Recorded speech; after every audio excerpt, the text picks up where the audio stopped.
বিশ্বের পপ সঙ্গীতের ইতিহাসে অন্যতম শক্তিশালী এবং বিতর্কিত নাম ম্যাডোনা। যখন ঘোষণা এসেছিল বড় পর্দায় হাজির হচ্ছে এই পপ কুইনের জীবনের গল্প, তখন থেকে পুরো বিশ্বের সঙ্গীত ও সিনেমা প্রেমীদের মাঝে তৈরি হয়েছিল তুমুল উন্মাদনা। কিন্তু দীর্ঘ প্রস্তুতি, চিত্রনাট্য লেখা এবং নিখুঁত কাস্টিং শেষ হওয়ার পরও সেই সিনেমা শেষ পর্যন্ত আলোর মুখ দেখেনি। অর্থ, নিয়ন্ত্রণ এবং প্রযোজনা সংস্থার সাথে তীব্র মতবিরোধের কারণে মাঝ পথেই ভেস্তে গেছে ম্যাডোনার এই স্বপ্নের প্রজেক্ট। কেন হলিউডের এত বড় একটি বায়োপিক শুটিং শুরুর আগেই চিরতরে থেমে গেল? ইউনিভার্সাল স্টুডিওর সাথে ম্যাডোনার আসল দ্বন্দ্বটা কোথায় ছিল?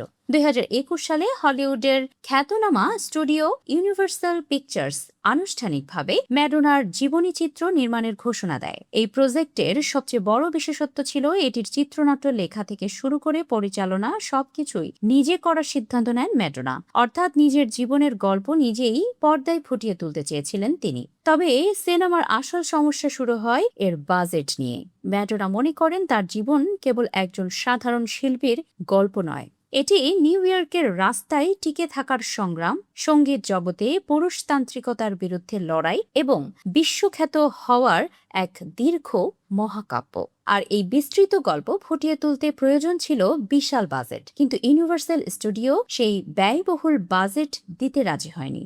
ফলে দুই পক্ষের মধ্যে ধীরে ধীরে দূরত্ব তৈরি হতে থাকে। স্টুডিওর খরচ কমাতে ম্যাডোনা এক পর্যায়ে শুটিং লোকেশন পরিবর্তন করে সার্বিয়াতে নিয়ে যাওয়ার প্রস্তাব দেন, যেখানে প্রোডাকশন খরচ তুলনামূলক অনেক কম। কিন্তু স্টুডিও কর্তৃপক্ষ সেই প্রস্তাবেও অনীহা দেখায়। এতে ম্যাডোনা চরম হতাশা প্রকাশ করে জানান, তার মতো একজন বিশ্বখ্যাত লেজেন্ডের ওপর স্টুডিও যথেষ্ট আস্থা রাখেনি। এরপর সবচেয়ে বড় জটিলতা তৈরি হয় স্ক্রিপ্ট বা চিত্রনাট্যের মালিকানা নিয়ে। ইউনিভার্সালের নিয়ম অনুযায়ী সেই স্ক্রিপ্ট ব্যবহার করতে হলে তা আলাদা করে চড়া দামে কিনে নিতে হতো। ম্যাডোনা এটিকে অযৌক্তিক খরচ বলে উড়িয়ে দেন এবং এই সিদ্ধান্ত মানতে স্পষ্ট অস্বীকার করেন। এই দ্বন্দ্বের পর প্রজেক্টটি স্থগিত হয়ে গেলে ওটিটি জায়ান্ট নেটফ্লিক্স এটিকে সিরিজ আকারে বানানোর আগ্রহ দেখায়, কিন্তু সেখানেও আগের চিত্রনাট্য পুনর্গঠন এবং সময় ও খরচের নতুন জটিলতায় কাজটি আর এগোয়নি। অথচ এই সিনেমায় ম্যাডোনার শৈশবের সংগ্রাম, 1983 সালে প্রথম অ্যালবাম দিয়ে আলোড়ন সৃষ্টি করা এবং বিশেষ করে লাইক আ ভার্জিন যুগকে কেন্দ্র করে তার বিশ্বজয়ের গল্প থাকার কথা ছিল। দীর্ঘ অডিশনের পর বিখ্যাত অভিনেত্রী জুলিয়া গার্নারকে প্রধান চরিত্রে চূড়ান্ত করা হলেও তা শেষ পর্যন্ত কেবল পরিকল্পনা আর এক অসমাপ্ত স্বপ্ন হিসেবেই রয়ে গেল।